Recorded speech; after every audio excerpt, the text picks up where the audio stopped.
চ্যাপ্টারটা শুরু করছি। দেখো এই চ্যাপ্টারটার নাম কি? চ্যাপ্টারটার নাম বলছে যে বল ও শক্তির প্রাথমিক ধারণা। বল ও শক্তির প্রাথমিক ধারণা। তো এখানে আমরা বলের সম্পর্কে পড়বো আর শক্তি সম্পর্কে পড়বো। তো এখানে প্রথমে একটা বিষয় বলছে যে স্থিতি, গতি ও শক্তির ধারণা। স্থিতি কাকে বলে, গতি কাকে বলে, আর শক্তি, এইসব বিষয়গুলো একটু দেখবো। বলছে রবিন স্কুলে যাবে বলে বাড়ি থেকে বেরিয়েছিল।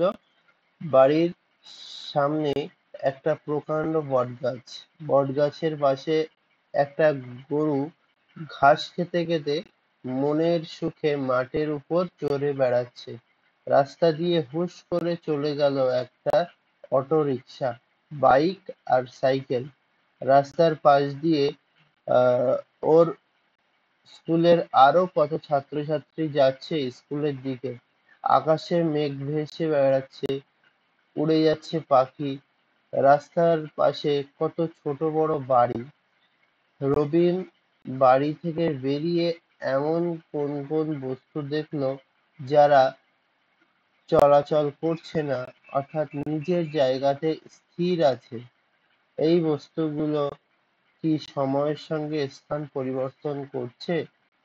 তার মানে এখানে তেমন কিছু না, যেগুলো সময়ের সঙ্গে সঙ্গে স্থান পরিবর্তন করে না তাকে আমরা বলবো স্থির বস্তু। যেরকম গাছ, একটা গাছ আমি এখন যদি দেখি একটা গাছ এক জায়গায় আছে, আমি মানে 5 ঘন্টা পরে গিয়ে যদি দেখি সেই গাছটা কি সেখানেই থাকবে নাকি অন্য জায়গায় চলে যাবে? নিশ্চয়ই সেখানে থাকবে। গাছ এখান এক জায়গা থেকে অন্য জায়গায় যেতে পারে না। কোনো জড় বস্তুই এক জায়গা থেকে অন্য জায়গায় যেতে পারে না বাহ্যিক বল ছাড়া। হ্যাঁ, আর গাছও কিন্তু জড় বস্তু না, গাছ হচ্ছে সজীব, তারপরেও ওরা কিন্তু এক জায়গা থেকে অন্য জায়গায় যেতে পারে না। তো যারা এক জায়গা থেকে আর এক জায়গায় স্থান পরিবর্তন করতে পারে না সময়ের সঙ্গে, তাকে আমরা বলবো স্থির বস্তু।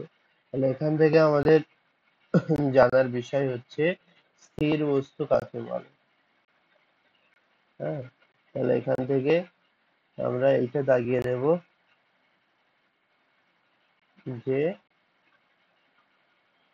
যেসব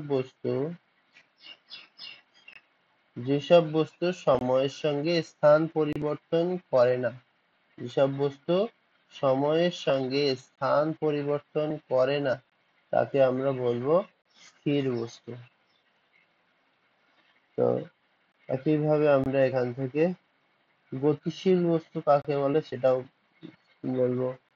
যে বস্তুগুলি সময়ের সঙ্গে স্থান পরিবর্তন করে তাকে বলে গতিশীল বস্তু। মানে কি, একটা গাড়ি তুমি দেখছো যে, বা একটা লোক হেঁটে হেঁটে যাচ্ছে, সেই লোকটা তুমি এখন দেখলে এক জায়গায় আছে, তো 2 মিনিট পরে কি একই জায়গায় থাকবে না আর একটু এগিয়ে যাবে? নিশ্চয়ই, যেহেতু নিশ্চয়ই যদি হাঁটতে থাকে আরো এগিয়ে যাবে। তারপর হচ্ছে একটা গাড়ি তুমি রাস্তা দিয়ে দেখছো এই যাচ্ছে, চোখের পলকে বেরিয়ে গেল, তাই না? তাহলে এরা সময়ের সঙ্গে সঙ্গে এক জায়গা থেকে অন্য জায়গায় যায় বা স্থান পরিবর্তন করে। একে আমরা বলবো গতিশীল বস্তু। তাহলে এই দুটো তোমাকে দাগিয়ে নিতে হবে। এখান থেকে আহ বলের ধারণা ও একক। আচ্ছা, এটা কি বলছে দেখি। বলছে 1 নম্বরে কি বলছে, মসৃণ মেঝের উপর একটা ছোট রাবারের বল রাখো। এবার একটা লাঠি দিয়ে আস্তে বলটাকে ধাক্কা দাও। তাহলে হালকা করে ধাক্কা দিতে বলছে প্রথম মানে ছবিতে। বলটাকে আবার সচল করো। আহ, চলন্ত বলটাকে এবার বলটা যেদিকে যাচ্ছে সেই দিক করে লাঠি দিয়ে ধাক্কা দাও। বল বলটি আবার সচল করো। এবার বলটা যে দিকে যাচ্ছে তার উল্টো দিকে বলটাকে এমন ভাবে আস্তে আস্তে ধাক্কা দাও যাতে থেমে না গিয়ে ওই দিকে, ওই একই দিকে গতিশীল থাকে, তাহলে বলটার বেগ কি হলো, কমে গেল। তাহলে এগুলো প্র্যাকটিক্যালি এমনি আমরা নর্মালি আমরা জানি স্যার। হ্যাঁ, এগুলো তেমন কিছু না, এখান থেকে পড়তে হবে না এগুলো। এবার আমরা এই ছকটা পূরণ করব। হ্যাঁ,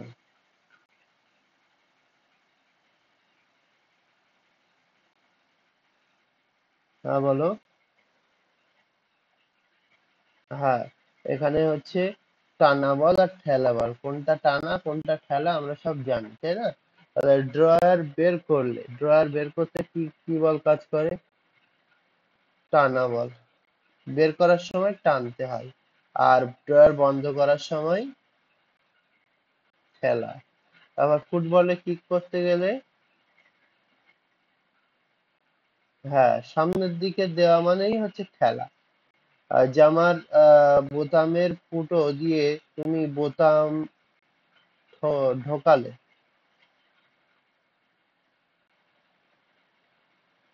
ফুটো দিয়ে বোতাম ঢোকাতে হবে, ঢোকাতে গেলে ঠেলতে হবে না? হ্যাঁ, ঠেকালে। এবার দরজা খোলার সময় কি করতে হবে?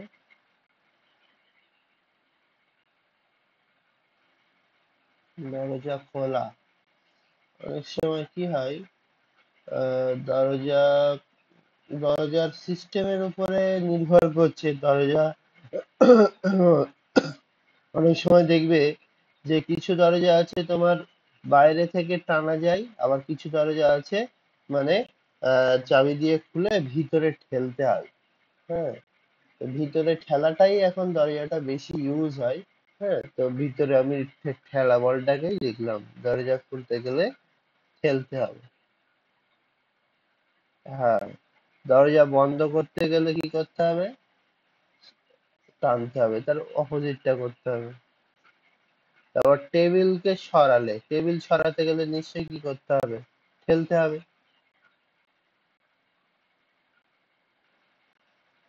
তুমি কি টেনে টেবিল সরাবে না ঠেলে টেবিল সরাবে? দুটোই হতে পারে, কোনো সমস্যা নেই। হ্যাঁ, তুমি যে কোনো ঠেলা লিখলেও ভুল হবে না, টানা লিখলেও ভুল হবে না। গাছ থেকে ফুল তুলতে গেলে কি হবে? এটা টানা বলে, এটা ঠেললে কখনো ফুল ছিঁড়বে না। বটি দিয়ে একটা ফল কাটতে গেলে তোমাকে কি করতে হবে? ঠেলতে হবে। তারপর কুয়ো থেকে জল তুলতে গেলে কি করতে হবে? টানতে হবে। টানতে হবে না, ওই দড়িটা ধরে টানতে হবে। ব্যাগের চেন খুলতে গেলে নিশ্চয়ই টানতে হবে, টানা বল। তারপরে ব্যাগের চেন আটকালে, ব্যাগের, হ্যাঁ, হ্যাঁ, হ্যাঁ, হ্যাঁ। তারপরে প্লাগ পয়েন্টে প্লাগ গুজতে গেলে নিশ্চয়ই ঠেলতে হবে, এখানে টানলে হবেই না, তাই না? গুজতে গেলে ঠেলতে হবে, আর আর প্লাগ থেকে খুলে নিতে গেলে তখনই টানতে হবে না? এবার হ্যাঁ, জামার টিপ বোতাম খুলতে গেলে, টিপ বোতাম আছে, টানতে হবে, খুলতে গেলেই টানতে হবে। আর কোল্ড ড্রিঙ্কস এর বোতলের ছিপি খুললে, কোল্ড ড্রিঙ্কস এর, এটা হয়ে গেল টানা। ঠিক আছে, তাহলে এবার বলের প্রভাব। হ্যাঁ, এই বলের প্রভাবে আমরা বিভিন্ন রকম কাজ করতে পারি। অনেক সময় কি হয়, আমরা আহ এই যেরকম তিনটে ছবি দেখতে পাচ্ছ না, হাতের মুঠো করে স্পঞ্জটা এরকম চেপে চেপে ধরে রাখলো, স্পঞ্জটা কি হয়ে গেল? চুপসে গেল। আবার পরের ছবিটায় দেখো একটা স্প্রিং কে চাপছে, চেপে ছোট করছে। হ্যাঁ, তো তারও আকারের পরিবর্তন হচ্ছে। এবার পরের ছবিতে দেখো টানছে, স্প্রিংটা বড় করছে। তো সব কিছুর জন্য কিন্তু বল লাগবে। কোনো বস্তুর যে অবস্থার যে পরিবর্তন, সেই অবস্থার পরিবর্তন করতে গেলেই কিন্তু বাইরে থেকে বল প্রয়োগ করতে হবে, শক্তি লাগবে, যেটাকে আমরা সাধারণ ভাষায় শক্তি বলি। হ্যাঁ, শক্তি বল যদিও এক না, কিন্তু বিজ্ঞানের ভাষায় আমরা সেটাকে কিন্তু বল বলছে যে বাইরে থেকে বল প্রয়োগ করতে হবে। বল কাকে বলে, মোস্ট ইম্পর্টেন্ট কোশ্চেন, বল কাকে বলে? ঠিক আছে, তাহলে এটা বল কাকে বলে এটা তোমাদের মুখস্থ করতে হবে। যে বাইরে থেকে, হ্যাঁ, বাইরে থেকে প্রযুক্ত, এখান থেকে পুরো এই পর্যন্ত কি বলবে, বাইরে থেকে প্রযুক্ত যে কারণের ফলে, যে কারণের ফলে স্থির বস্তু সচল হয় অথবা সমবেগে গতিশীল বস্তু থেমে যায় বা তার বেগ বাড়ে বা কমে, বা বেগের দিক পরিবর্তন হয়, অথবা ওই বস্তুর আকৃতি বা আয়তনের পরিবর্তন হয়, সেই কারণকে বল বলে। তাহলে অনেকগুলো জিনিস কিন্তু বলা হয়েছে। কি কি সেগুলো? বাইরে, বাইরে থেকে প্রযুক্ত যে কারণে, যে কারণের ফলে কি কি হয়।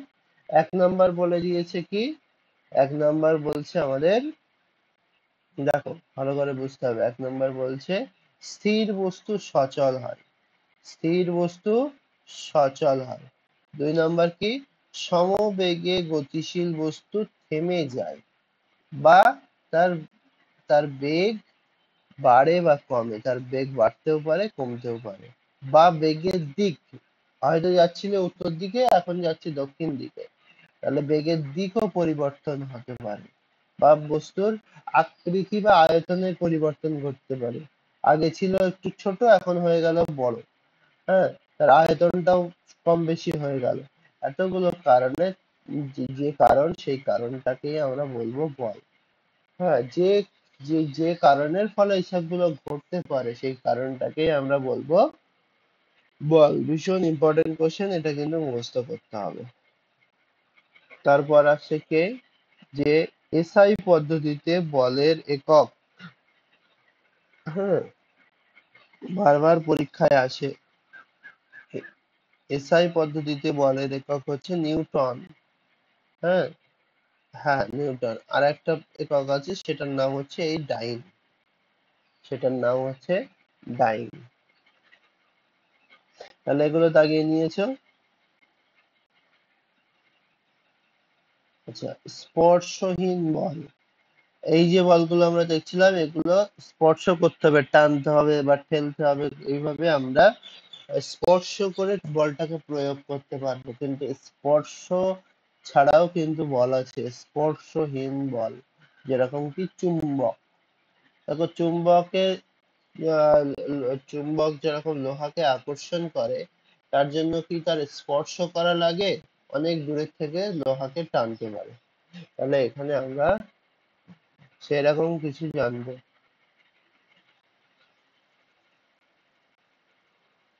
বলছে চুম্বক নির্দিষ্ট কিছু পদার্থের উপর বল প্রয়োগ করে, সেই পদার্থগুলিকে বলে চৌম্বক পদার্থ, যেমন লোহা, নিকেল, কোবাল্ট।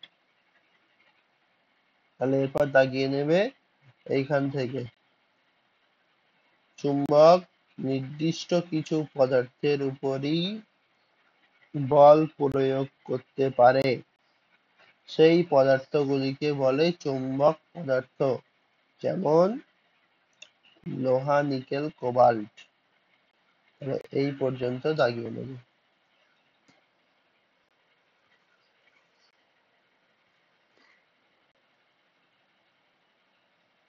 হয়েছে। এবার আরো একটা স্পর্শহীন বল আছে, সেটার নাম হচ্ছে অভিকর্ষ। আমরা জানি পৃথিবী থেকে কোনো কিছু যদি উপরের দিকে ছুড়ে দেওয়া হয়, সেগুলো কিন্তু উপরের দিকে না গিয়ে আবার নিচে চলে আসে, আবার নিচে চলে আসে। এটা কি কারণের জন্য হয়? এটা পৃথিবীর অভিকর্ষ বলের জন্য হয়। হ্যাঁ,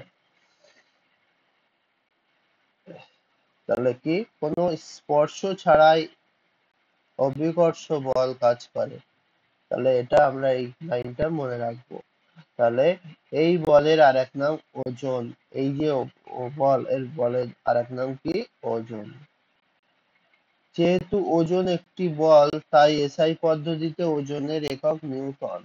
তাহলে আমরা এটা হচ্ছে করব, এসআই পদ্ধতিতে ওজনের একক নিউটন। এসআই পদ্ধতিতে ওজনের একক নিউটন। কেন ওজনের একক নিউটন? কারণ ওজনটাকে এখানে বল হিসাবে বলা হচ্ছে।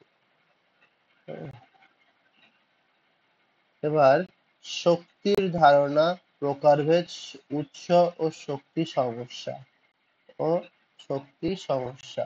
বলছে খেলার মাঠে বা পার্কে অনেকক্ষণ খেলাধুলো করে যখন তুমি ঘরে ফেরো, অথবা সারাক্ষণ স্কুল করে যখন তুমি বাড়ি ফেরো, অথবা সারাদিন পিকনিক করে যখন তুমি বাড়ি ফেরো, তখন কি তোমার শরীরের কাজ করার সামর্থ্য থাকে?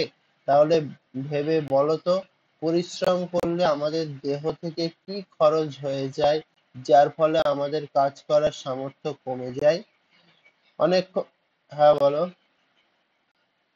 হ্যাঁ, শক্তি কমে যায়, আমাদের শরীরে শক্তি কমে যায়। অনেকক্ষণ না খেয়ে থাকলেও কি এমন হয়?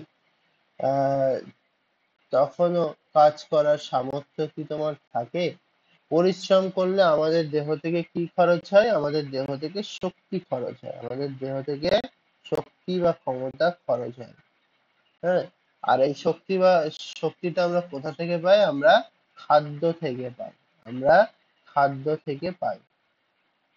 আর শক্তি কাকে বলে? Most important question.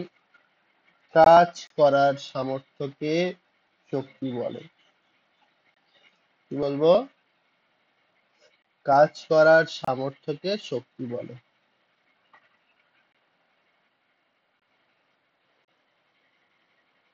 দেখো, শক্তির প্রকারভেদের মধ্যে আমরা শক্তি সাধারণত দুই প্রকার, একটা হচ্ছে গতিশক্তি আর একটা হচ্ছে স্থিতিশক্তি।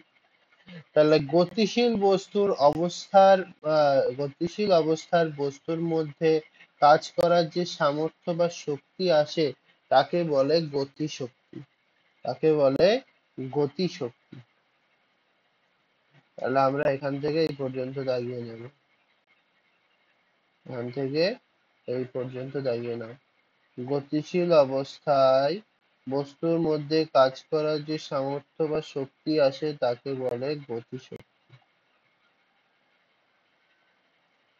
তারপর স্থিতিশক্তি আছে একটা। হুম, তার যেরকম গতিশক্তির কিছু উদাহরণও দেওয়া আছে। দেখো, এখানে লেখা আছে, ঝড়ে কখনো কখনো বাড়ির ছাউনি উড়িয়ে নিয়ে যায়, ঘর বাড়ি ভেঙে ফেলে, গাছ বা গাছের ডাল ভেঙে ফেলে। তাহলে এই এত শক্তি, গাছ বা গাছের ডাল ভেঙে ফেলছে, এত শক্তি কোথা থেকে পাচ্ছে?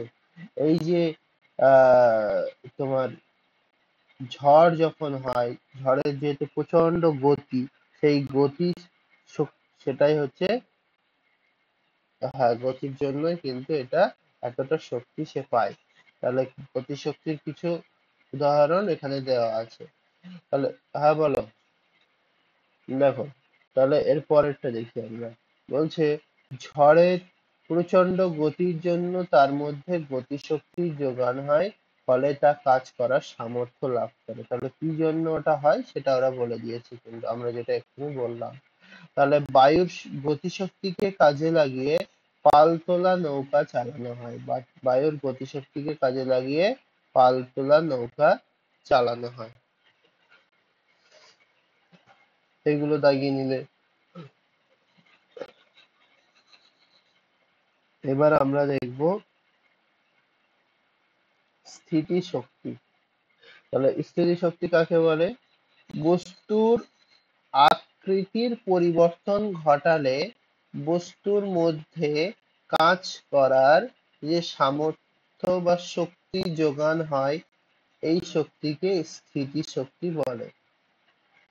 হ্যাঁ, এই শক্তিকে স্থিতিশক্তি বলে। তাহলে এটার আকৃতির পরিবর্তন ঘটিয়ে দিলে বস্তুর মধ্যে কি হয়?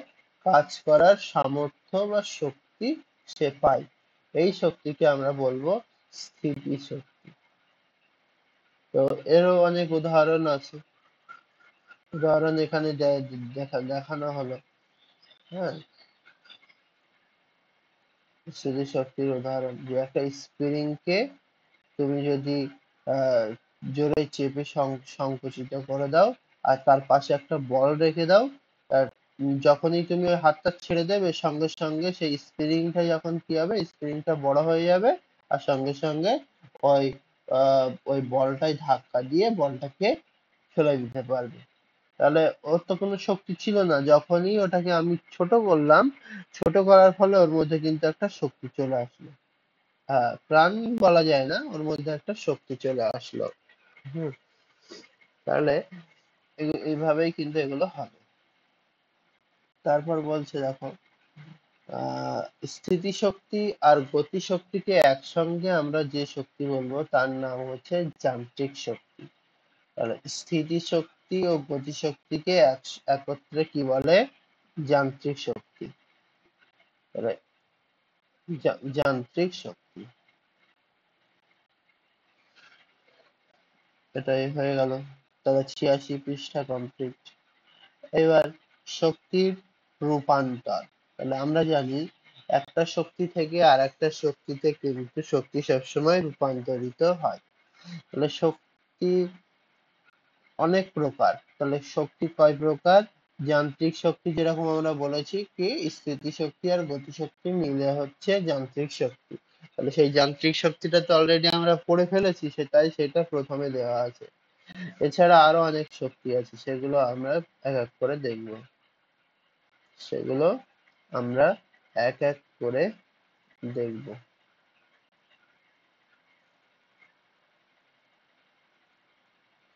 তাহলে দেখো, তাহলে 1 নম্বর শক্তি হচ্ছে আহ, এই যান্ত্রিক শক্তি, এটা লেখাই আছে। তারপর 2 নম্বরে আমাদের তাপ শক্তি। হ্যাঁ, প্রচন্ড তাপ। Good morning. এতটা লেট হলো কেন বলো তো? কি সেই 6:30টায় আমি বলেছি জয়েন করবে। তারপর দেখো, এখানে শব্দ শক্তি, তারপর হচ্ছে আলোক শক্তি, তারপর তড়িৎ শক্তি, চৌম্বক শক্তি, রাসায়নিক শক্তি, পারমাণবিক শক্তি। হ্যাঁ, এই হচ্ছে 8টা, মোটা মোটা এই 8টাই শক্তি আছে। হ্যাঁ বলো, 8টাই 8 রকমের শক্তি আছে। তাহলে আরো একবার পড়ছি শোনো: যান্ত্রিক শক্তি, তাপ শক্তি, শব্দ শক্তি, আলোক শক্তি, তড়িৎ শক্তি, চৌম্বক শক্তি, রাসায়নিক শক্তি আর পারমাণবিক শক্তি। হ্যাঁ, এর মধ্যে সবচেয়ে ভয়ঙ্কর যে শক্তিটা সেটা হচ্ছে পারমাণবিক শক্তি। পারমাণবিক শক্তির মাধ্যমে পারমাণবিক চুল্লিতে মানে আহ, বিদ্যুৎ তৈরি করা হয়। এছাড়া কি হয়, প্রত্যেকটা দেশের, প্রত্যেকটা দেশের না, কয়েকটা শক্তিশালী দেশের পরমাণু বোমা আছে, যেগুলো যুদ্ধে ব্যবহার করলে এই পৃথিবীটাই পুরো শেষ হয়ে যায়। হ্যাঁ, একটা একটা দেশে ধ্বংস করার জন্য কয়েকটা পরমাণু বোমাই মানে হলেই হয়ে যাবে, এরকম শক্তিশালী এগুলো। তাহলে এটা দাগিয়ে নিয়েছে না? তাহলে এরপর দেখো, আহ যান্ত্রিক শক্তি থেকে শব্দ শক্তিতে কিভাবে রূপান্তরিত হচ্ছে। আচ্ছা, শক্তির রূপান্তরটা বলছে একটু না। তাহলে যান্ত্রিক শক্তি থেকে শব্দ শক্তিতে কিভাবে রূপান্তর হচ্ছে আমরা এখান থেকে বুঝতে পারছি। তাহলে আমরা আমরা হাত দিয়ে এই ঢাকের উপরে কি করছি, ঢাক বাজাচ্ছি না? তো এর ফলে কি হচ্ছে? এর ফলে শব্দ হচ্ছে। তাহলে যান্ত্রিক শক্তি থেকে শব্দ শক্তিতে রূপান্তর হচ্ছে এটা। তারপর যান্ত্রিক শক্তি থেকে শব্দ শক্তির আরো কয়েকটা উদাহরণ এখানে দেওয়া আছে। ঘন্টা বাজানো হচ্ছে, যদি হাত দিয়ে ঘন্টা বাজানো হয় তাহলে হাতের থেকে, হাতে কি যান্ত্রিক শক্তি, যান্ত্রিক শক্তি থেকে যখন আমরা আহ, ঘন্টায় মারবো কিছু দিয়ে, তখন কি হবে? শব্দ হবে তো, তাহলে শব্দ হচ্ছে। তারপর তবলা বাজানো, এটাও একই রকম। তারপর হচ্ছে রেল লাইনের উপর দিয়ে রেলগাড়ি যাওয়ার সময় ঘড় ঘড় শব্দ উৎপন্ন হচ্ছে, এটাও একই। তুমি হাততালি দিচ্ছ, হাততালি দিলে কি যান্ত্রিক শক্তি হচ্ছে, সেখান থেকে তোমার কি হবে? সেখান থেকে শব্দ হবে, হাততালি দিলেই শব্দ হয়, তাহলে এগুলো সব যান্ত্রিক শক্তি থেকে শব্দ শক্তির উদাহরণ। হ্যাঁ, এগুলো দাগিয়ে নাও। এরপর বলছে বিদ্যুৎ শক্তি থেকে যান্ত্রিক শক্তি। তার মানে এটা, মানে এতগুলো আমার পড়াও লাগবে না। কি, আমি ধরো আমি একটা ফ্যানের সুইচ চাপলাম, ফ্যানটাকে অন করলাম, অন করলে কি হচ্ছে? সেখানে কারেন্ট যাচ্ছে, তার মধ্যে দিয়ে বিদ্যুৎ যাচ্ছে, বিদ্যুৎ গিয়ে কারেন্ট এই ফ্যানটাকে কি করলো? ঘোরাচ্ছে। তাহলে ফ্যান ঘুরছে, এর ফলে কি হবে? যান্ত্রিক শক্তি তৈরি হচ্ছে, মানে একটা ঘুরছে, তো ঘুরলে কি হবে? যান্ত্রিক শক্তি তৈরি হচ্ছে, গতি শক্তি তৈরি হচ্ছে, তাই না? ফ্যানের গতি বাড়ছে। তো এটা একটা কি, বিদ্যুৎ শক্তি থেকে যান্ত্রিক শক্তিতে রূপান্তর। এটা কোনো ব্যাপার? তাহলে আমরা যখনই কোনো ফ্যানের সুইচ অন করব, তখন সেটা কি হচ্ছে? কোন শক্তি থেকে কোন শক্তিতে রূপান্তরিত হচ্ছে? এই বিদ্যুৎ শক্তি থেকে যান্ত্রিক শক্তি, বিদ্যুৎ শক্তি থেকে যান্ত্রিক শক্তি। তারপর দেখো, রাসায়নিক শক্তি তাপ শক্তিতে রূপান্তর। এটা কি বলছে? ধরো একটা পোড়া চুন আছে, পোড়া চুন, পোড়া চুনে কি আছে? রাসায়নিক শক্তি আছে, তার একটা কেমিক্যাল পাওয়ার আছে। হ্যাঁ, এবার সেখানে আমি জল মিশিয়ে দিলাম, তো সঙ্গে সঙ্গে দেখলাম পোড়া চুনটা মানে নর্মাল টেম্পারেচারই ছিল। হ্যাঁ, মানে গরম ছিল না, হঠাৎ করে প্রচন্ড গরম হয়ে গেল। তাহলে এই যে বাড়তি যে তাপটা পাওয়া গেল, সেই তাপটা কিভাবে পাওয়া গেল? ওর মধ্যে যে রাসায়নিক যে শক্তিটা ছিল, সেখান থেকেই কিন্তু জলের সঙ্গে বিক্রিয়া করে সেই তাপটা পাওয়া গেল। তাহলে রাসায়নিক শক্তি থেকে তাপ শক্তির রূপান্তর কি? এই পোড়া চুন আর জলের রাসায়নিক বিক্রিয়া, বিক্রিয়া হয়, ফলে উৎপন্ন হয় তাপ। দাগিয়ে নিয়েছো? আচ্ছা, তো একই রকম এই আরো আছে। তাহলে চৌম্বক শক্তি যান্ত্রিক শক্তিতে রূপ নিচ্ছে, চৌম্বক শক্তি কি হচ্ছে? যান্ত্রিক শক্তিতে রূপ নিচ্ছে। বলছে চুম্বকের আকর্ষণ ধর্মের জন্য চুম্বকটা লোহার পেরেককে আকর্ষণ করছে। লোহার পেরেকটা চুম্বকের গায়ে হালকা চেয়ে হালকা, তাই চুম্বকের দিকে এগিয়ে গিয়ে চুম্বকের গায়ে আটকে গেছে। তাহলে এটা হচ্ছে চুম্বকের পেরেক চুম্বকের দিকে এগিয়ে যাওয়ার সময় উৎপন্ন গতিশক্তি। তাহলে যে প্রথমে যে হঠাৎ করে আসছে চুম্বকের আকর্ষণে, এই যে পেরেকটা চুম্বকের দিকে আসছে, আসতে গেলে কি, সে তো একটা নির্দিষ্ট গতি নিয়ে আসছে, তাই না? তাহলে গতি শক্তি থাকলেই আমরা সেটাকে বলবো যান্ত্রিক শক্তি, কারণ আমরা একটু আগেই পড়েছি যে স্থিতি শক্তি আর গতি শক্তিকে একত্রে কি বলে? যান্ত্রিক শক্তি। তাহলে এখানে চৌম্বক শক্তি কোন শক্তিতে রূপান্তরিত হচ্ছে? যান্ত্রিক শক্তিতে রূপান্তরিত হচ্ছে। বোঝা গেল? হ্যাঁ, ঠিক আছে। এবার এই ছকটা ভালো করে পড়তে হবে, তাহলে অনেকটা বুঝতে পারবে। হ্যাঁ, তাহলে দুজনকেই বলতে হবে কিন্তু এগুলো। বলো, এই যে ইলেকট্রিক ইস্ত্রি চালু করা হলো, তাহলে চালু করার ফলে হঠাৎ করে তার মধ্যে কি গেল? তার মধ্যে তড়িৎ গেল, অর্থাৎ ইলেকট্রিসিটি বা কারেন্ট গেল। সেই কারেন্ট যাওয়ার ফলে ইলেকট্রিক ইস্ত্রি যখন চালু হলো, তখন কি হলো? তার মধ্যে একটা তাপ তৈরি হলো না? এই জন্য এটা কোন শক্তি থেকে কোন শক্তি হলো? তড়িৎ শক্তি থেকে তাপ শক্তি হয়ে গেল। আর মোমবাতি জ্বালানো হলো। হ্যাঁ, হ্যাঁ, মোমবাতি হচ্ছে কি কি শক্তি ছিল? মোমবাতির মধ্যে রাসায়নিক শক্তি আছে। কি শক্তি? রাসায়নিক শক্তি। আর যখনই জ্বালানো হবে, আমরা মেনলি তাপের থেকে মোমবাতি কি জন্য ইউজ করি? আলো পাওয়ার জন্য ইউজ করি। তাই আমরা লিখবো রাসায়নিক শক্তি থেকে আলোক শক্তি। রাসায়নিক শক্তি থেকে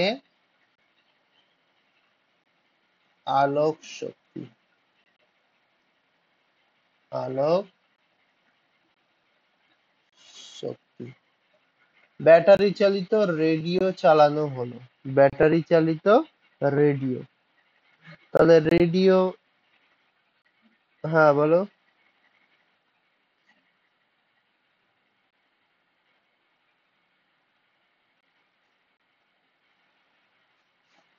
ব্যাটারি,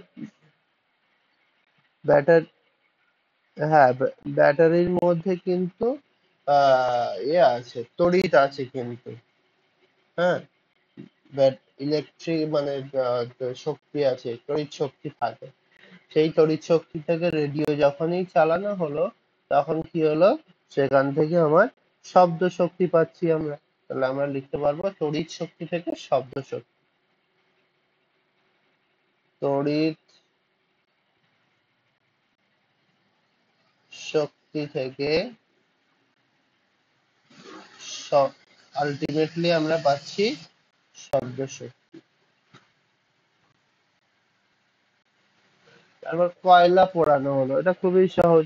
কয়লা, হ্যাঁ, কয়লার মধ্যে রাসায়নিক শক্তি আছে, রাসায়নিক শক্তি। আর ওখান থেকে আমরা মেনলি কয়লাটা কি জন্য পোড়াই, তাপ পাওয়ার জন্য। তাহলে তাপ শক্তি, কয়লা পুড়িয়ে প্রচুর তাপ পাওয়া যায়, সেই তাপ থেকে কি হয়, বিদ্যুৎ তৈরি করা হয় বা, হ্যাঁ, এটাই মেনলি ইউজ হয়। তারপর হচ্ছে বা বিভিন্ন কলকারখানায় সেই তাপ ব্যবহার করে বিভিন্ন জিনিস তৈরি করা হয়। হ্যাঁ, সৌর কুকার চালু করা হলো, সৌর কুকার।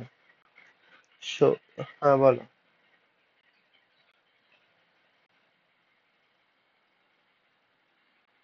হুম, তাহলে সৌর কুকার বলেছে মানে সেটা আমার মেনলি প্রথমে কি হবে, তাপ শক্তি, তাপ শক্তিই হবে, তাই না?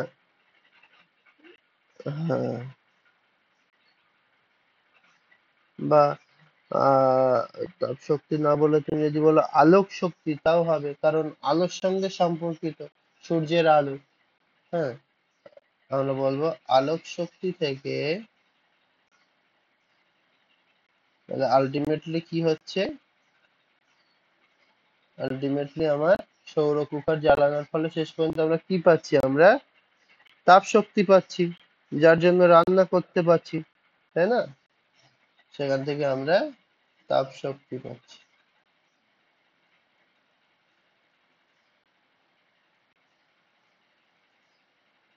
তারপর হচ্ছে মাইক্রোফোন ব্যবহার করা হলো, মাইক্রোফোন। হ্যাঁ, ইলেকট্রিসিটি মানে আমরা লিখবো বিদ্যুৎ শক্তি, বিদ্যুৎ শক্তি। আর মাইক্রোফোন ব্যবহার করার ফলে কি হবে, আমাদের আমরা কি শুনতে পাই, শব্দ শুনতে পাই, তাহলে হবে শব্দ শক্তি। রোহিণী বুঝতে পারছো তো? হ্যাঁ, রেসপন্স করো। একটা স্টিলের পাত্র মাটিতে পড়ে ঝনঝন শব্দ হলো। তাহলে একটা স্টিল, না রাসায়নিক কেন হবে, স্টিলের পাত্রের মধ্যে কি রাসায়নিক আছে? ওটা হবে যান্ত্রিক শক্তি থেকে শব্দ শক্তি। কি হবে, যান্ত্রিক, যান্ত্রিক যান্ত্রিক শক্তি ছিল। যান্ত্রিক শক্তি মানে কি, গতিশক্তি। ও যে পড়লো, পড়ার ফলেই তো শব্দ হলো। যদি আমি আস্তে আস্তে রেখে দিতাম তাহলে কি শব্দ হতো? ওর পড়ার ফলে যে গতিটা পেলো, সেই গতির জন্য ওই শব্দটা হলো। তাহলে আমরা এখানে লিখবো শব্দ শক্তি। কি হবে, শব্দ শক্তি।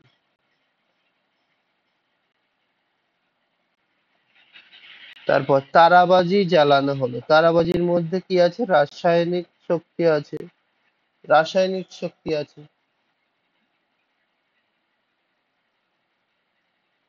রাসায়নিক শক্তি থেকে এবার আমরা তাপ শক্তিও লিখতে পারবো, কিন্তু আমরা মেনলি কি জন্য ইউজ করি সেটা আমাদের বুঝতে হবে। তারাবাজি, তারাবাজি আমরা কি জন্য দেখি, আমরা ওটা আলোক শক্তি না, বিভিন্ন রকম আলোর ফোয়ারা হয়, যে তার জন্যই তো আমরা করি না, তাহলে আমরা লিখবো আলোক শক্তি। ওটাই যতটা না বেশি আলো তাপ পাই, তার থেকে বেশি আমরা আমাদের মেন অ্যাট্রাকশন থাকে আলো, তাই না? তাহলে আমরা লিখবো আলোক শক্তি। একটা ক্যাম্বিসের বলকে উপরে ছোড়া হলো, তাহলে হ্যাঁ বলো।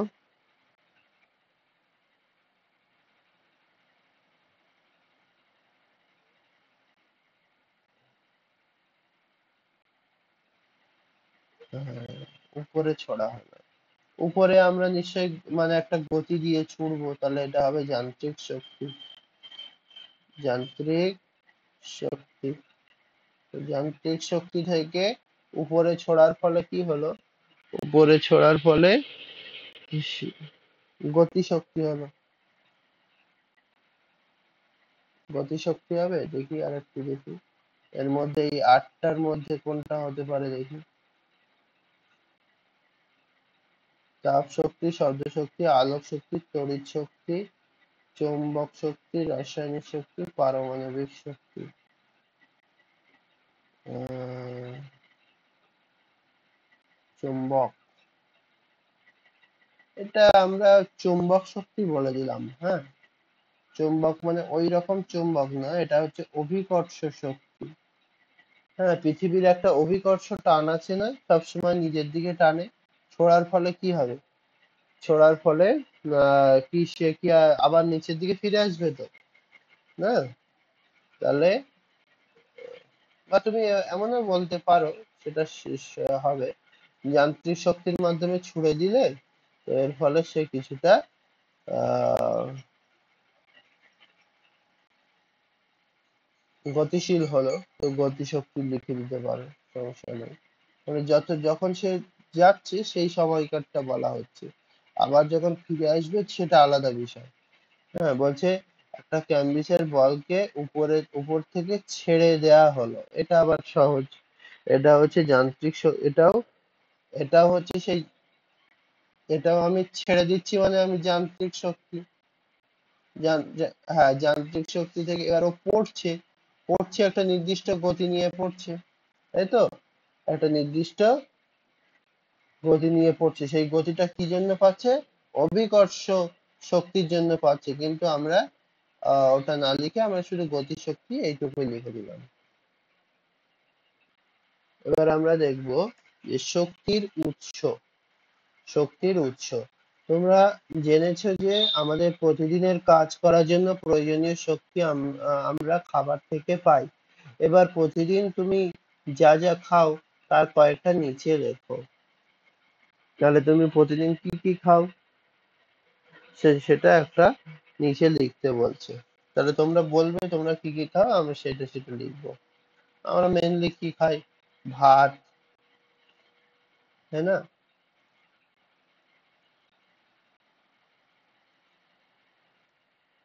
ভাত, রুটি, মাছ, মাংস, স- সবজি, সবজি তো অবশ্যই, পনির, তারপর দুধ, তারপর বলো। হ্যাঁ, মিষ্টি খাই, ডাল খাই, ডাল, হ্যাঁ, জল, হ্যাঁ জল তো জল, জল ঠিক। জলটা আমরা লিখবো না, আমরা প্রাণীজ আর উদ্ভিজ্জ খাবার গুলোই লিখবো। জলটা হচ্ছে একটা আমাদের প্রাকৃতিক উৎস থেকে পাই আমরা। উম, আচ্ছা। আহ,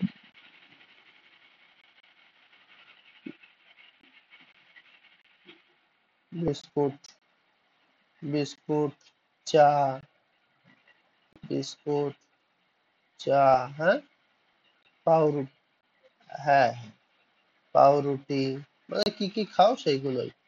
হ্যাঁ, এবার দেখো, বলছে এখন এই খাবারের মধ্যে তুমি যা যা প্রাণী দেহ বা উদ্ভিদ দেহ থেকে পাও তা নিচের সারণীতে লেখো। তাহলে ভাত যেটা সেটা আমরা নিশ্চয়ই ধান থেকে পাই, তাহলে এটা আমাদের উদ্ভিজ্জ উৎস হবে, ভাত। না, তারপর রুটিটা হচ্ছে গম থেকে পাই, তাহলে এটাও উদ্ভিজ্জ উৎস থেকে পাই। তারপরে মাছ, মাছ নিশ্চয়ই প্রাণী, তাহলে প্রাণীজ উৎস থেকে পাই। মাংস, সেটা হচ্ছে প্রাণী, তাহলে এটা হবে। তারপর আমরা আর একটা জিনিস লিখিনি, ডিম, তাই তো? ডিম, তাহলে তারপরে সবজি, সবজিও নিশ্চয়ই উদ্ভিজ্জ, তাই সবজিটা আমরা লিখবো উদ্ভিদ থেকে। তারপর পনির, পনির হচ্ছে কি, দুধ থেকে তৈরি হয় না, আর দুধ তো প্রাণী, প্রাণী থেকে পাওয়া যায় না, গরু। হ্যাঁ, তাহলে এটা আমরা লিখবো পনির। তারপর দুধ, দুধটা হচ্ছে প্রাণী, প্রাণী, প্রাণীজ উৎস। আবার ডাল, ডাল হচ্ছে নিশ্চয়ই উদ্ভিদ থেকে পাওয়া যাবে, তাই তো? তারপর বিস্কুট, বিস্কুট তো গম থেকে তৈরি হয় না, আহ, গম, তারপর চিনি, একটু চিনি দেয়, চিনি আখ থেকে তৈরি হয়, তাহলে সব মিলিয়ে সব কিন্তু ওই উদ্ভিজ্জ উৎস, তাহলে এটাও আমরা লিখবো বিস্কুটটা হচ্ছে উদ্ভিজ্জ। যে ডাইরেক্ট যে বিস্কুট গাছ এরকম না, মানে বিস্কুট তৈরি করতে যে যে উপাদান লাগে সবগুলো উদ্ভিদ থেকেই পাওয়া যায়, এই জন্য কিন্তু আমরা এই ছকে লিখছি। আর চা, চা জানো তোমরা, চা গাছ, চা গাছ থেকে চায়ের পাতা থেকে চা তৈরি হয়। তারপর পাউরুটি, পাউরুটিও গম থেকে পাওয়া যায়, বলো?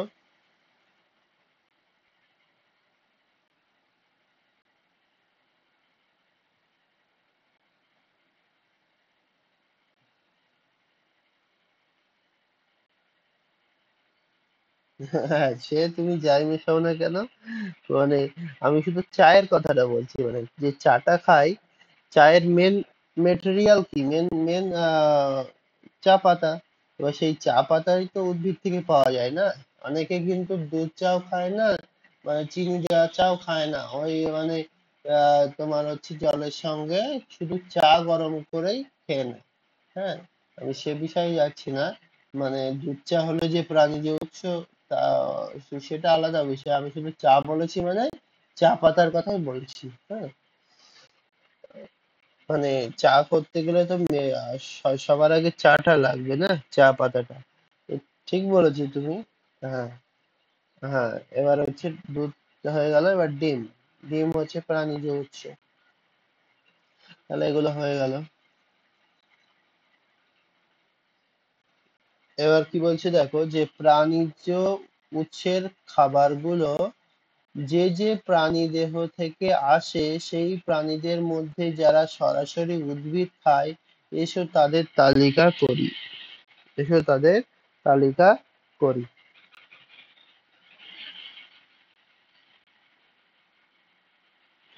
তাহলে এরা কি তালিকা করবে বলো? এটা বলছে যে যে প্রাণীদেহ থেকে আসে, প্রাণীজ খাদ্য, মাছ, মাছ এরা সরাসরি উদ্ভিদ খায় তো। ছোট ছোট মাছেরা কি খায়, ছোট ছোট মাছ খায়, আর ছোট ছোট মানে জলাশয়ের নিচে ছোট ছোট ফাইটোপ্লাঙ্কটন, জুপ্লাঙ্কটন বা এই ধরনের ছোট ছোট উদ্ভিদ থাকে, সেগুলো খায়। মাংস, মাংস, ধরো ছাগল, হ্যাঁ আহ, হ্যাঁ মাংস, হ্যাঁ ছাগল বা মুরগি, ছাগল যদি হয় সে তারা ঘাস খায়, ঘাসও তো একটা উদ্ভিদ না। আর মুরগি যদি হয়, মুরগিও তো শস্য দানা খায়, তাহলে সেটাও উদ্ভিদ থেকে পাওয়া যাচ্ছে। হ্যাঁ, তো প্রত্যেকটাই কিন্তু শেষ পর্যন্ত আমাদের উদ্ভিদের উপরেই নির্ভর করতে হচ্ছে। পনির, পনির কোথা থেকে পাওয়া যায়? পনির হচ্ছে গো- দুধ থেকে, দুধ থেকে। আর সেই দুধ, দুধ কে কে দেয়? দুধ হচ্ছে মেনলি আমরা গরুটাকেই বুঝি দুধের জন্য। তো সেই গরু কি খাচ্ছে? গরু খাচ্ছে ঘাস। তাহলে আলটিমেটলি আমরা যদি দেখি না, শেষ পর্যন্ত আমরা দেখবো এই ধরনের প্রাণীরা সব কিন্তু ঘাস খায়, একদম উৎপাদকের উপর তারা নির্ভর করে। তারপর হচ্ছে, হ্যাঁ ঘাস না খাক ওরা, মাছ হচ্ছে আহ জলাশয়ের নিচে অনেক ছোট ছোট ওই ধরনের উদ্ভিদ থাকে যেগুলো ওরা খায়। হ্যাঁ। পোকা। হুম। ঠিক আছে, তারপর বলছে যে তাহলে একথা বলা যায় পৃথিবীর সমস্ত প্রাণীর খাদ্যের উৎসই হচ্ছে সবুজ উদ্ভিদ। তাহলে আমরা সবকিছু মোটামুটি জানতে পারলাম, আলটিমেটলি আমাদের কিন্তু সবুজ উদ্ভিদের উপরেই নির্ভর করতে হচ্ছে। এই জন্য ওরা এই কনক্লুশনে আসছে যে আহ পৃথিবীর সমস্ত প্রাণীর খাদ্যের উৎস হচ্ছে সবুজ উদ্ভিদ। বুঝতে পারলে তো? তাহলে আমরা এখানে এখানে এইটা লিখে দেবো।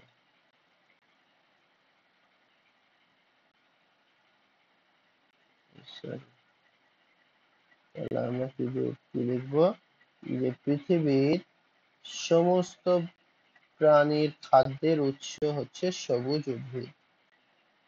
তাহলে সবুজ উদ্ভিদ সূর্যের আলো ও অন্যান্য উপাদানের সাহায্যে নিজের দেহের খাদ্য তৈরি করে। তাহলে সবুজ উদ্ভিদ হচ্ছে এমন জিনিস যারা নিজেদের খাদ্য নিজেরা তৈরি করতে পারে। আমরা কি নিজেদের খাদ্য নিজেরা তৈরি করতে পারি? আমরা যে রান্না করছি, রান্না করাটা কিন্তু ওটা আলাদা। হ্যাঁ, আমরা সব উদ্ভিদ বা প্রাণী থেকে নিয়ে আমরা সেটাকে আমাদের মতো করে খাওয়ার উপযোগী করে করছি। হ্যাঁ, ডাইরেক্ট আমাদের শরীর থেকে আমরা গাছ যেরকম অক্সিজেন, তারপর আহ সূর্যালো, জল, এইসব এইসব নিয়ে যেরকম হচ্ছে ওরা বানায়, নিজের খাদ্য তৈরি করে, সেই খাদ্যটা ফলের মধ্যে রেখে দেয়। হ্যাঁ, তো সেরকম আমরা কিন্তু করতে পারি না।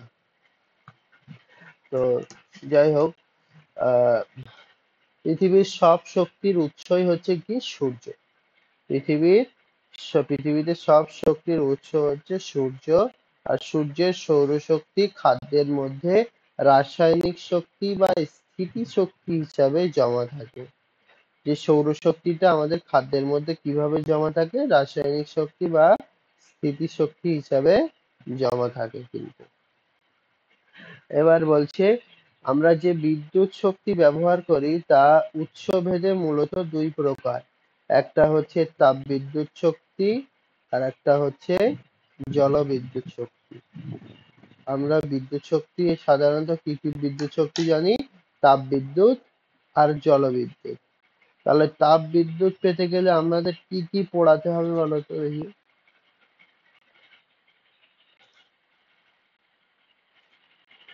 তাপ বিদ্যুৎ পেতে গেলে কি পোড়াবো আমরা? কয়লা। কয়লা পোড়াবো। তাহলে সেটা লিখে দিই যে মূলত কি কি পুড়িয়ে আমরা তাপ বিদ্যুৎ শক্তি পাই। তাহলে আমরা লিখবো কয়লা, কয়লা আর পেট্রোলিয়াম। পেট্রোলিয়াম।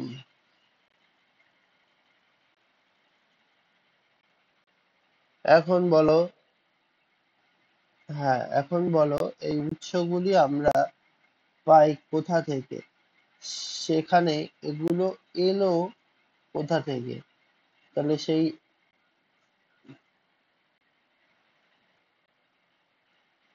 হ্যাঁ সবকিছুই তো মাটি থেকে পাবো না। হ্যাঁ, এগুলো হচ্ছে সেই ক্লাস ফাইভেও তোমরা পড়ে আসছো। বলছে বহু বছর ধরে বহু কোটি বছর আগের গাছপালার অবশেষ মাটির নিচে চাপা পড়ে ধীরে ধীরে গরমে আর চাপে কয়লায় পরিণত হয়। আবার উদ্ভিদ ও প্রাণীর দেহাবশেষ পাললিক শিলার নিচে থাকতে থাকতে বহু বছর ধরে পেট্রোলিয়াম ও প্রাকৃতিক গ্যাসে পরিণত হয়। পেট্রোলিয়াম থেকে আমরা ডিজেল, পেট্রোল, কেরোসিন ইত্যাদি জ্বালানি পাই। আহ, তাহলে কয়লা ও পেট্রোলিয়ামে জড়ো হওয়া শক্তির উৎসই হচ্ছে সূর্য। তাহলে যেখানে যেটাই থাক না কেন তার মূল শক্তি কিন্তু সূর্য থেকেই আসে। হ্যাঁ, তাহলে কয়লা আর পেট্রোলিয়ামে যে শক্তিটা আমরা দেখতে পাচ্ছি, যে তাপ শক্তি পাচ্ছি, হ্যাঁ, সেটা তার মূল উৎসই কিন্তু হচ্ছে সূর্য। হ্যাঁ, এরপর আসছে জলবিদ্যুৎ শক্তি। তাহলে জলবিদ্যুৎটা কিভাবে পাই আমরা? জলবিদ্যুৎটা খরস্রোতা নদী, যেগুলো পাহাড়ি নদীতে কি হয়, পাহাড়ি নদী উপর থেকে নিচের দিকে নামে, ছোট ছোট নদী হয় কিন্তু তার সেই জলটা খুব স্পিডে নামে। তো সেই স্পিডে নামার ফলে তার মধ্যে একটা যান্ত্রিক শক্তি তৈরি হয়, সেই শক্তিটা আমরা টারবাইন, মানে টারবাইন বলে একটা চাকার মতো একটা যন্ত্র আছে, যেটা ওইভাবে ওখানে লাগিয়ে রাখলে এই জলের চাপে সেই টারবাইনটা আস্তে আস্তে ঘুরতে থাকে। আর সেই ঘোরার ফলে কি হয়, সেখান থেকে আমরা জলবিদ্যুৎ তৈরি করতে পারি। হ্যাঁ, তাহলে এইটা পড়ে নেবে। কি বলছে যে খরস্রোতা নদীর স্রোতে টারবাইন যন্ত্র বসিয়ে দিলে কি হবে, টারবাইনটা খুব জোরে ঘুরবে, তখন সেই যান্ত্রিক শক্তির রূপ বদলে আমরা পাবো বিদ্যুৎ শক্তি। তাহলে টারবাইন ঘোরার ফলে কি হলো, যান্ত্রিক শক্তি থেকে আমরা কি পেলাম, বিদ্যুৎ শক্তি পেলাম।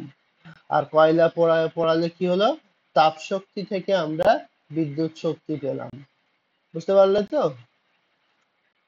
আচ্ছা, তো তারপর বলছে বৃষ্টি তৈরি আর পর্বতের উপর জমা জলের উৎস যে জলীয় বাষ্প, সেই জলীয় বাষ্প তৈরিতে সূর্যের কি ভূমিকা?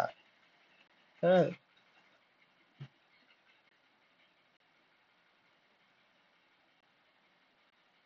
হ্যাঁ, হ্যাঁ, সবকিছুর জন্য কিন্তু সূর্যই মানে মূল ভূমিকা পালন করে। হ্যাঁ, তাহলে আমরা দেখলাম যে সবকিছুর জলবিদ্যুৎ শক্তি তৈরিতেও মূল ভূমিকা পালন করে সূর্য। হ্যাঁ, এটা না হলে তো উপরে মানে ইয়েই উঠতো না, জলটাই উঠতো না, তাই না? আর জল না উঠলে তোমার হচ্ছে মানে ওই রকম টারবাইন ঘোরানোর শক্তিটা কোথা থেকে পাবে? হ্যাঁ, তার মানে আমরা ভালোভাবে যদি মূল জায়গায় যাই, তাহলে কিন্তু সূর্যই কিন্তু আসল শক্তির উৎস হয়ে যাচ্ছে ওখানে। এবার দেখো সূর্য কি কি কাজ করছে, দেখো সূর্য কি করছে, বায়ু ও জলের আলোড়নের ফলে, বায়ু ও জলের আলোড়নের ফলে কি হচ্ছে, যান্ত্রিক শক্তি। সেই যান্ত্রিক শক্তি আবার তিনটে ভাগে ভাগ হয়ে যাচ্ছে, একটা হচ্ছে বায়ু প্রবাহ, বায়ু প্রবাহের ফলে কি হচ্ছে, বায়ু প্রবাহের ফলে উইন্ড মিল বা যেটাকে বায়ুকল বলে, বায়ুকল বসিয়ে বায়ু বিদ্যুৎ তৈরি করা হচ্ছে। হ্যাঁ, সেখান থেকে বিদ্যুৎ শক্তি কিন্তু পাওয়া যাচ্ছে, উইন্ডমিল বা বায়ুকলের থেকেই কিন্তু বিদ্যুৎ শক্তি পাওয়া যায়। যেখানে হচ্ছে সাগর এলাকা, সেখানে কিন্তু এই বায়ুকল বসিয়ে সেখান থেকে বিদ্যুৎ তৈরি করা হচ্ছে। জোয়ার ভাটা, হ্যাঁ, 1 মিনিট, বলো।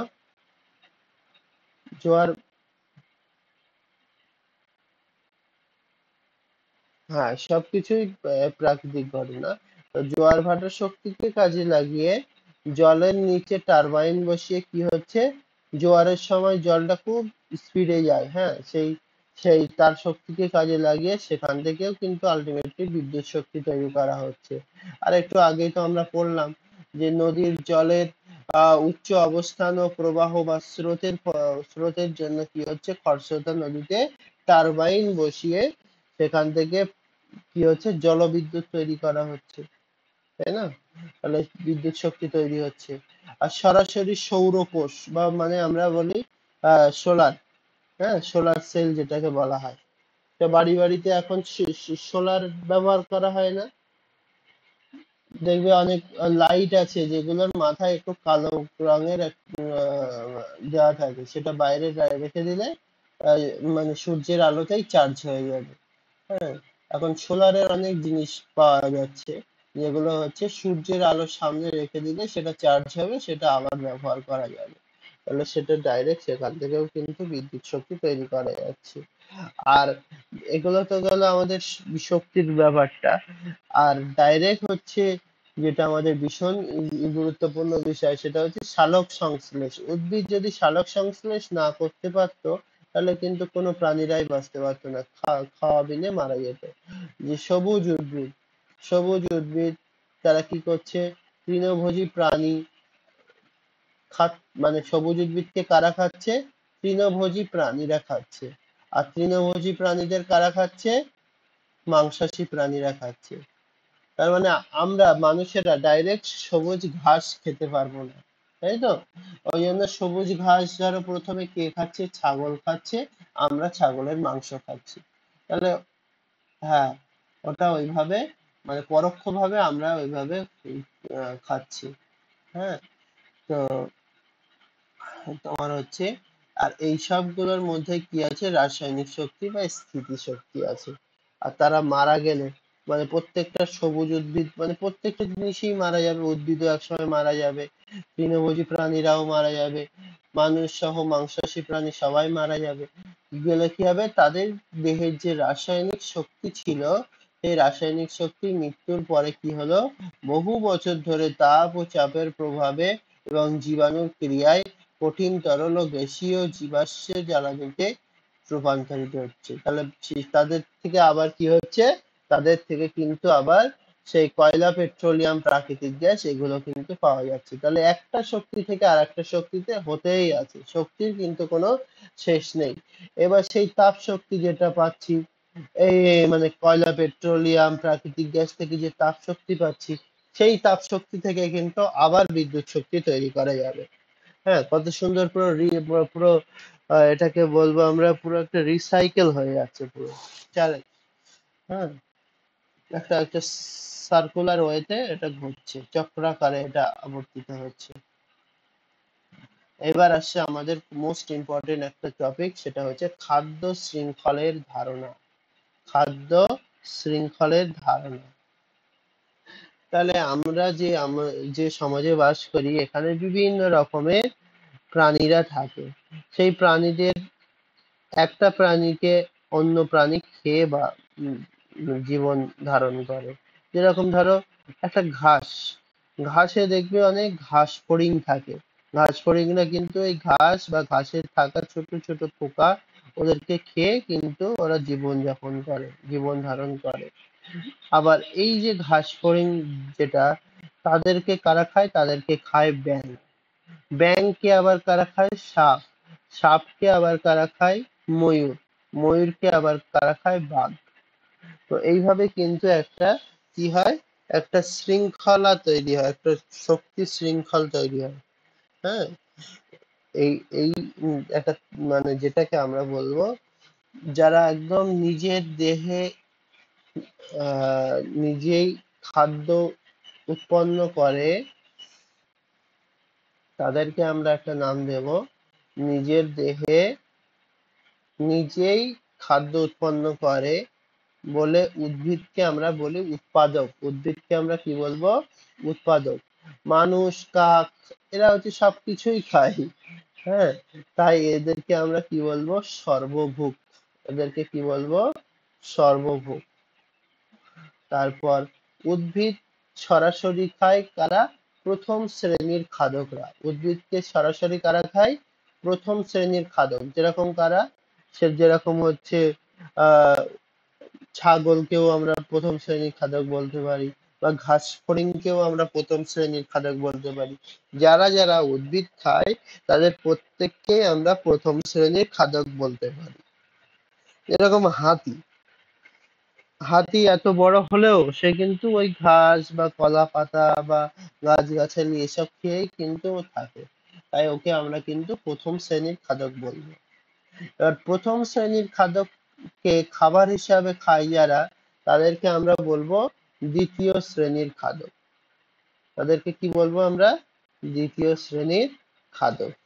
তার তার মানে যেরকম হচ্ছে ঘাস ফড়িংকে কারা খাচ্ছে, ব্যাঙেরা খাচ্ছে। তাহলে ব্যাঙকে আমরা বলবো দ্বিতীয় শ্রেণীর খাদক। এইভাবে তৃতীয় শ্রেণীর খাদক, চতুর্থ শ্রেণীর খাদক, এবার সবার উপরে থাকে সর্বভুক। হ্যাঁ, তো দেখো, তাহলে যারা সর্বভুক তাদের প্রয়োজনীয় শক্তি কোথা থেকে পায়, সেটা এখান থেকে আমরা দেখে নেব। ডাইরেক্ট উৎপাদক সূর্য থেকে কি হয়, দেখো, তাহলে এই এই হচ্ছে সূর্যের আলো, সূর্যালোক। সূর্যালোক থেকে সালোক সংশ্লেষের মাধ্যমে উদ্ভিদ কি করেছে, উদ্ভিদ নিজের খাদ্য তৈরি করে একটা, সে বড় হয়েছে। তারপর উদ্ভিদ কারা খাচ্ছে, উদ্ভিদ খাচ্ছে হরিণ খাচ্ছে। হরিণকে কারা খাচ্ছে, হরিণকে খাচ্ছে সিংহ।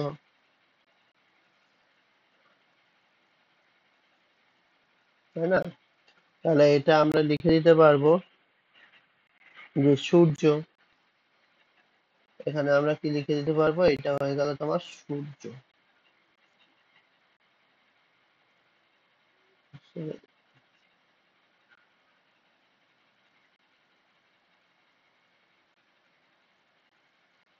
তাহলে এখানে আমরা লিখবো সূর্য।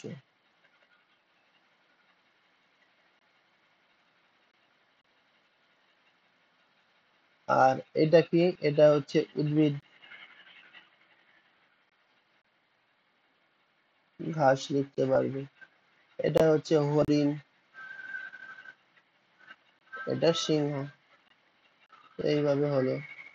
পরেরটা কিভাবে তোমার উৎপাদক হলো, এবার উৎপাদক থেকে এইটাকে আমরা বলবো প্রথম শ্রেণীর খাদক। তাহলে হরিণটাকে আমরা কি বলবো, প্রথম শ্রেণীর খাদক।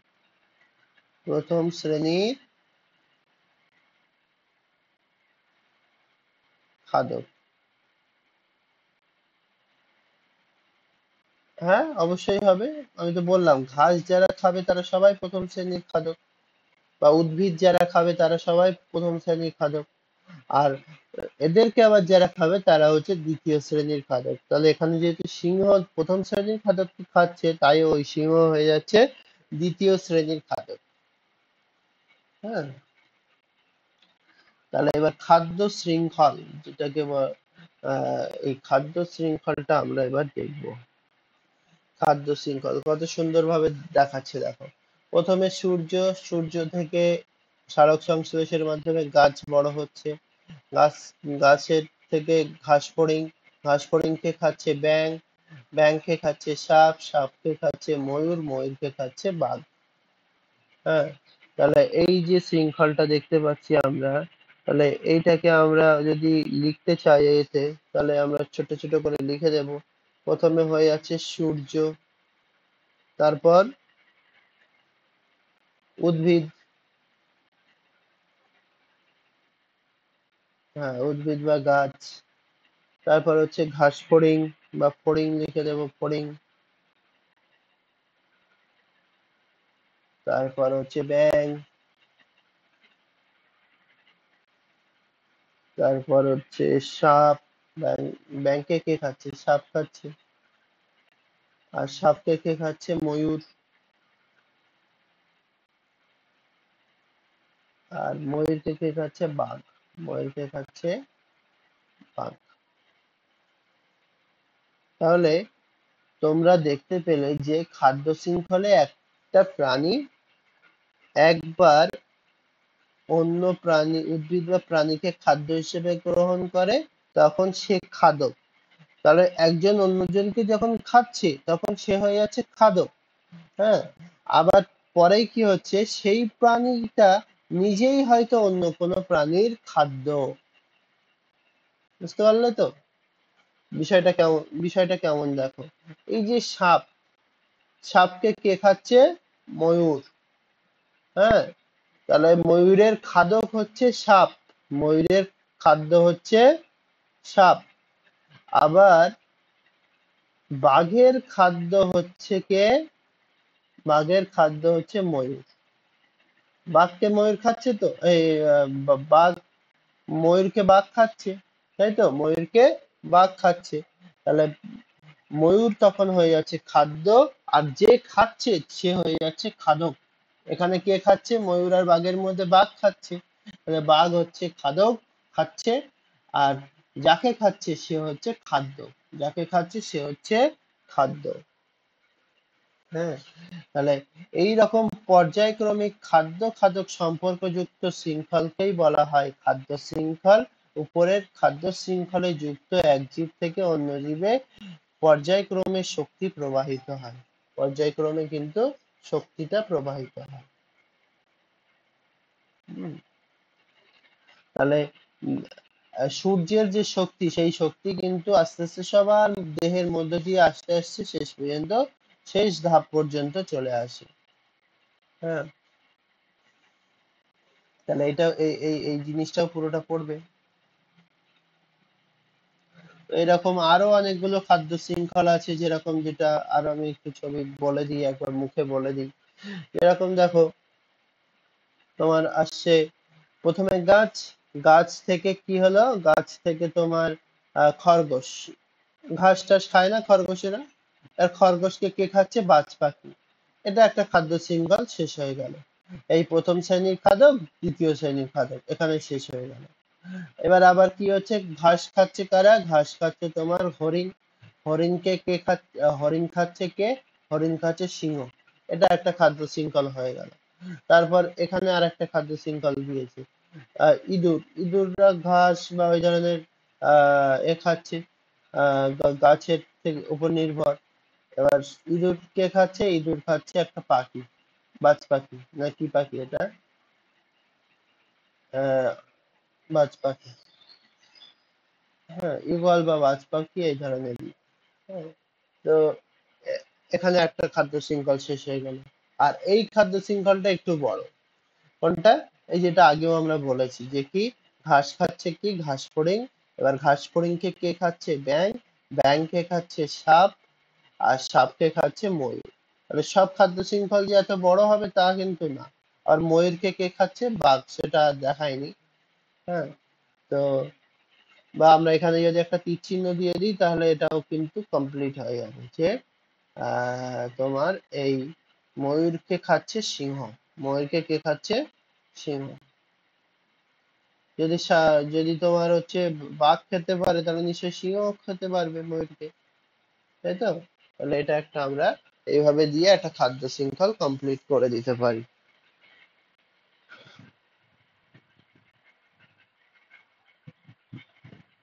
তাহলে খাদ্য জাল কাকে বলে, খুব ইম্পর্টেন্ট, এটা পরীক্ষায় আসে। খাদ্য জাল বলছে যে একই উদ্ভিদ বা প্রাণী খাদ্য খাদক সম্পর্কে যুক্ত হওয়ায় খাদ্য শৃঙ্খলগুলি একে অন্যের সঙ্গে যুক্ত হয়ে একটা জালের মতো দেখতে ছবি তৈরি করেছে।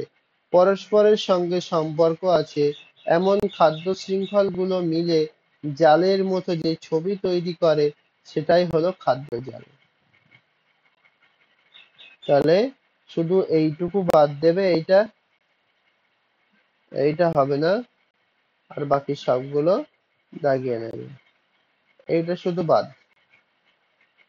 আর একদম এখান থেকে শুরু করে এই বক্সের মধ্যে পুরোটা মুখস্থ করবে, খাদ্য জাল কাকে বলে।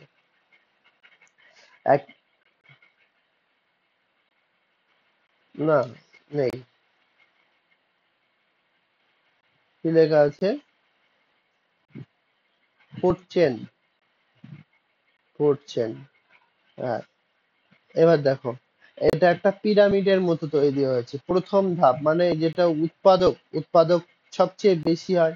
তারপর উৎপাদক থেকে দ্বিতীয় ধাপ যেটা হচ্ছে প্রথম শ্রেণীর খাদক ঘাস ফড়িং, তারা সংখ্যায় তুলনামূলক একটু কম হয়। তারপর হচ্ছে সেখান থেকে দ্বিতীয় শ্রেণীর খাদক ব্যাঙ, তারা হচ্ছে আরো একটু সংখ্যায় কম হয়। তৃতীয় শ্রেণীর খাদক সাপ, তারা সংখ্যায় আরো একটু কম হয়। আর চতুর্থ শ্রেণীর খাদক তোমার হচ্ছে ময়ূর, তারা একটু সংখ্যায় আরো কমে যায়।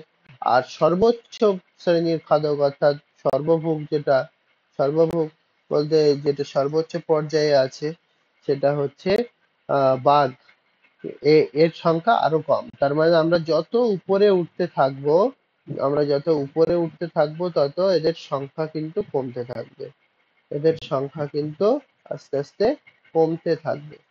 হ্যাঁ, তো এটা একটা পিরামিডের মতো তৈরি হয়ে যাচ্ছে, উপরের দিকে কম আর নিচের দিকে বেশি। তাই এটাকে আমরা বলবো খাদ্য পিরামিড। কি বলবো, খাদ্য পিরামিড। তাহলে আমরা লিখে দেব, কি লিখে দেব, যে খাদ্য শৃঙ্খলের, হ্যাঁ, খাদ্য শৃঙ্খলের জীবদের এক একটা আলাদা আলাদা ধাপে রাখা হয়েছে। একটা শৃঙ্খলের উদ্ভিদ ও প্রাণীদের এইভাবে নিচ থেকে উপরে ধাপে ধাপে সাজানোর ফলে একটা ছবি তৈরি হয়। এই ছবিটাকে বলা হয় খাদ্য পিরামিড। হ্যাঁ, এবার বলছে পুষ্টি স্তর বা ট্রপিক লেভেল কাকে বলে। বলছে খাদ্য পিরামিডের এক একটা ধাপই হলো এক একটা পুষ্টি স্তর। খাদ্য পিরামিডের এক একটা ধাপই হলো পুষ্টি স্তর বা ট্রপিক লেভেল। তো এরপরে তোমাদের যেটা সব মোস্ট ইম্পর্টেন্ট কোশ্চেন, সেটা হচ্ছে লিন্ডম্যানের 10% সূত্র।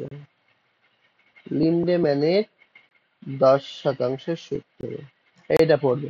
প্রতিটি ট্রপিক লেভেলে গৃহীত শক্তির প্রায় 10% ওই পুষ্টি স্তরের জীবেদের দেহ গঠনে কাজে লাগে, যা পরবর্তী ট্রপিক লেভেলের জীবেরা গ্রহণ করতে পারে। এটা খুব ইম্পর্টেন্ট। Law of 10%। তাহলে বাকি 90% কি হলো? বাকি 90% তোমার বিভিন্ন ভাবে নষ্ট হয়ে যায়।